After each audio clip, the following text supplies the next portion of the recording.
updates. Okay, I'm Dr. Bernard, Puchu Bernard. I was Director General for Civil Service.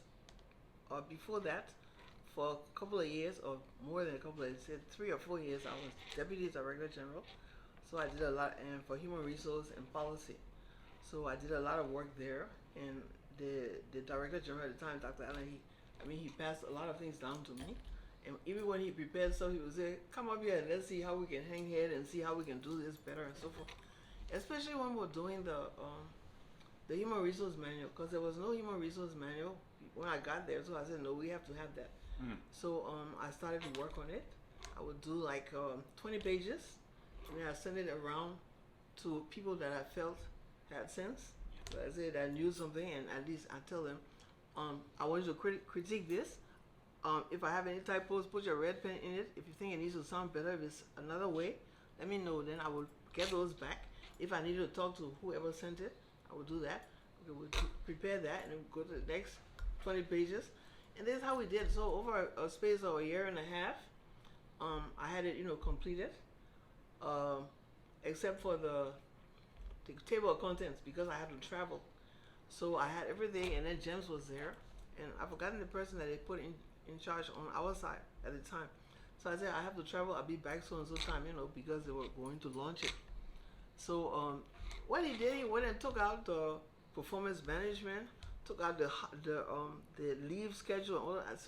So when this book went to LIPA, when it was done, LIPA said, "Well, where's the leave schedule for civil servants?"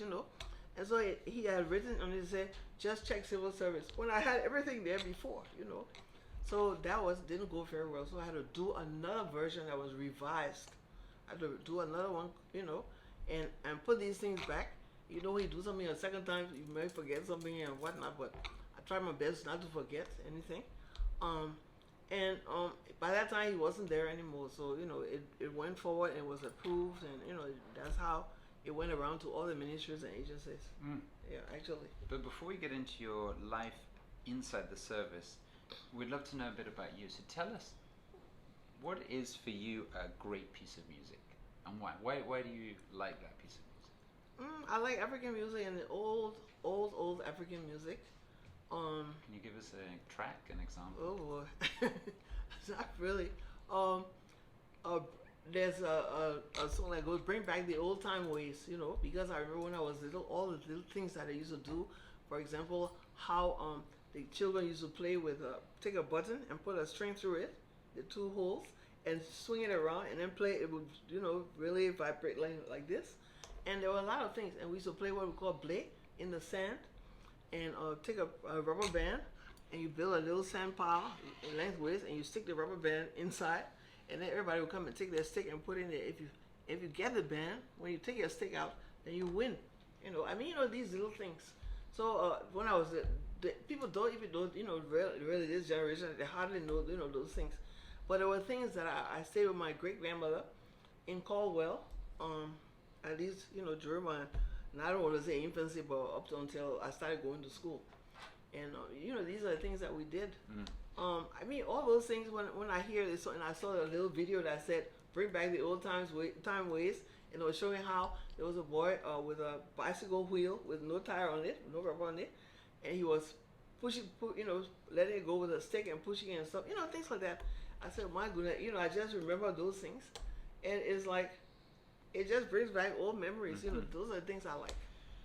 What took you tell us a bit more about your background and what brought you to public service. Okay, let me see. I went to school in England, did my GCE there, and then I went to Liberia. I went back to Liberia. I spent a year at Cuttington College, and somehow I didn't really want to stay there. So because my mother, she was working at the Ministry of Finance. She was a director at the time at Ministry of Finance in the, I've forgotten, the revenue area or something she was working in. And so I said I didn't want to stay there, so she sent me to Ivory Coast, because we had a cousin there. So I was there, and I went to, they said I was too young to put into the university with the older people and so forth. So they sent me to a sort of high school, and I really didn't fit in well there because everything they were trying to teach there. I tried to, but I already knew all of this because I had been to school in England already. Anyway, I left there, and then my mother sent me to school. Then I went to college in North Carolina Central, and from there I went back home. I think, because it's been so long, I can't remember the order. But then I went back home, and what did I do?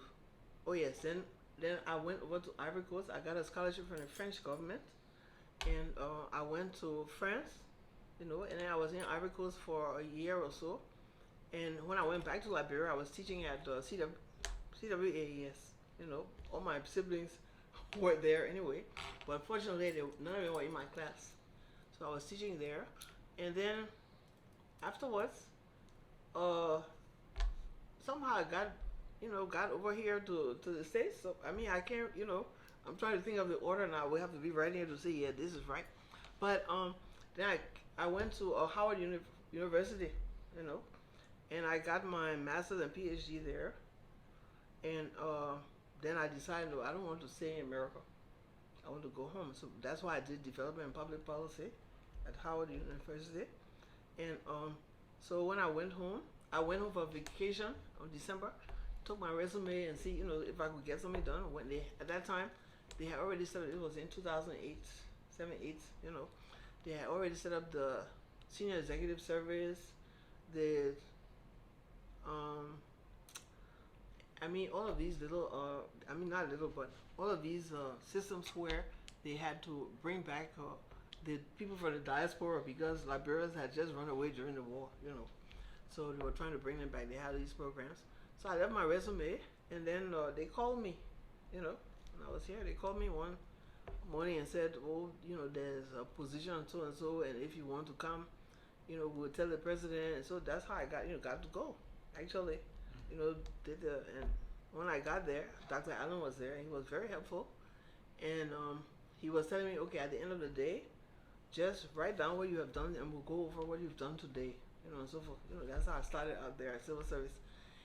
But the funny thing is, I'd been there 2 weeks, and they were bringing the personal action notices for the school, and one of the schools, I think it was Tubman High, yes, the human resource person brought it and left it was a box, like this, full. So the analyst was supposed to process these, and it was given to one analyst. After 2 weeks, he sent somebody to find out how far they had gone, so if you finish some, we want to, use those already. And the analyst said to him, you see this box under the table? It's going to stay right there until I get my lunch or something. But, so he went back and told the human resource guy. The human resource guy came to me and he said, that's what she said. So I went to her and I said, this is what you said? That it's going to stay there until you're not supposed to be doing your job? He said, no, I know him, so I was just joking. I said, no, that's not a joke. I said, so suspension. Because I'm new here, you will suspend it for 1 week. When you come back, you will bring your 1 week pay, a stub from the Ministry of Finance showing that you have paid it into the Ministry of Finance before you come. So everybody was saying, oh, they look at the woman, she not come, to come start something here, actually. But as it turned out, this particular employee, she turned out to be so good, she realized I was being fair, actually. And so she was one of those, oh, Dr. B, we can do this, Dr. B, and stuff like that, actually. But I realized when they did a good job, there has to be some kind of reward, and to write on the paper, oh, best employee and all of that, I think they like to at least see something, a little something. So I would bring, when I travel, I would bring big bags of pistachio nuts, everybody, call it, and send them around. Or I will go to the supermarket and buy the tubs of ice cream, say, okay, this for this department, this for this group, and so forth, And then actually when we had worked on a project, and we had done so well, then I said, okay, let me see the controller so everybody can have lunch or something, And so, this was it really. If they wanted anything, there were times when there was no money to do this or that or whatever. And normally they had to go out of town. There was no money to fix this car or do this, and I had to put my hand in my pocket and pay for it. In fact, they owe me $1,995 still. I sent my receipts in, and I haven't been paid yet, actually, because they have the receipts there. And so, this was what was done, actually. So since they did it, I said, well, if I work for them again, ever, I'm not putting my hand in my pocket again. So they would just have to stay, But all in all, we would get along. Every Monday there was had meetings, whatever problems they had, they would air them. And if any, I said, well, if you think I'm at fault for anything, just say it. Because one time, for example, the civil service were not getting their test results back one time. So I said, and that's when I was Director General. I said, but I haven't seen any test results come to me to sign. So apparently the deputy, because before Dr. Allen used to send them to me when he was busy, and she thought she was supposed to have them, and then she just was piling them up. So I said, I haven't seen any. I don't know. She said, oh, I have them. I said, but you have to send them to me because you see what they're asking for now. So we got along fine. Even the deputy, we still call each. In fact, she just called me this morning to say, what are you doing? To tell me what's happening, and all the news or whatever. Actually. And so going back to the issues you had to deal with, what was the most controversial, challenging issue that you had to deal with, and how did you deal with it? Well, we had to the grievance and ethics. I was head of that when I was deputy, and then it came to me to sign off and so forth on when I became Director General. And there were times when the employees would come, from another institution, and we would look at the case, and everything was done administratively, actually. So they could, there was no, I object and all of that. No, you had to give everybody the chance to say whatever it was. And so there were times when the employee was right, and we had to send it back to their institution and tell them they had to give their back pay for the times that they had been, put aside or suspended or whatever. They had to get their back pay for it, and they had to get their positions back. So there were times, of course, then the directors and so forth at the place, there were times they were reporting me even, because I remember one morning the president came to the civil service. She was at financial. She just walked over to us, and she said something about the employees not, and when you tell the employees don't do this, and then they come here, and then she's looking straight at me, and they put them back. What? So I just went like that. I said, what? That sort of thing. But I had to go all of that, but I supported, and even now, take for example, there were two problems at the GSA, General Services Agency, and so I had to go myself. And one time they sent somebody from Justice. A Justice guy came, the deputy from Justice came, said, "Can you go with me?" So I said, "Well, I gotta do my job here. Why I gotta go with you?" Anyway, I went and I explained to the employees. I said, "You have to look in the human resource manual and look in the standing orders. There's grievance procedure. If you have a problem, you report it to this, and you wait for a response. If you don't get it, you can come to this." I said, also you can file it straight, with us. We'll look at it, and see what it is. The problem is, because they were really discontented. They had just changed directors, I think, at the time. And everybody doesn't get along the same way, so they were not satisfied. So I talked to them, and they calmed down and went back to work. And they were saying they were not going back. I said, no, but you have a right to grievance. Here's a grievance procedure. You don't just sit down and say, I'm not going to work. So you're not going to accomplish anything like that. If you have a problem, write and say we have this problem and whatnot, and this is what happened, and then we will deal with it. So even now when I go there, sometimes they still say, "Hey, that'll be." Goodness, And so, what makes a great public servant then? Public servant, well, you have to listen to the people. You have to be concerned with their welfare. Sometimes they have problems at home. Family problems. We're not bringing them in so much, but you have to consider. What that they might have a problem. Everybody's a human being. Actually, so you have to consider that. So generally, and you have to be fair. Now you're talking about your colleagues, so this is considering the people. You're talking about public servants. Yeah, you have to be fair. You have to consider the people, actually. And this is very important that you consider and you listen to them, especially when they have grievances. You have to listen to them. And if you were thinking about all the public servants in the service when you were Director General, when you think of the best, the people who you thought were doing the best job, what are the kind of characteristics, what kind of people are they that are doing the best job in Liberia? Well, the thing is, you have to motivate them. Because they were there before I was there. Take, for example, most of them were there before I got there. And so they were used to being lackadaisical and all of that. So you have to motivate them. why, you go and talk to them. I first of all, when I got there, I asked the IT guy, who was still studying, in school, so he had school hours and all. I said, how many hours can you give me a week? So we started out with 3 hours. So I went to each department and said, tell me how far you've gone as far as the computer. So I started these computer classes, and we had, I think, 8 computers at the time. So I put a schedule of the people, the names and whatnot. And so you were in group A, group 1, group 2, if you were absolutely just turning the computer off and on, then you were in group 1. And then there were some people that were in, because they were on the internet sometimes, but really not much, group 2 and group 3. So I would put the schedule up with the names, and your time was supposed to come this time, this date. And and I would go around to the lab to see who was there. If it was a seat empty, I said, who's supposed to be there? They tell me, I go across that name, right, and I go to the department, and I said, okay, you go now to the class. You would go to the class now. So, I mean, they were so interested and motivated to learn that when they went on vacation, they would come back just for that day and an hour for their time, to learn on the computer.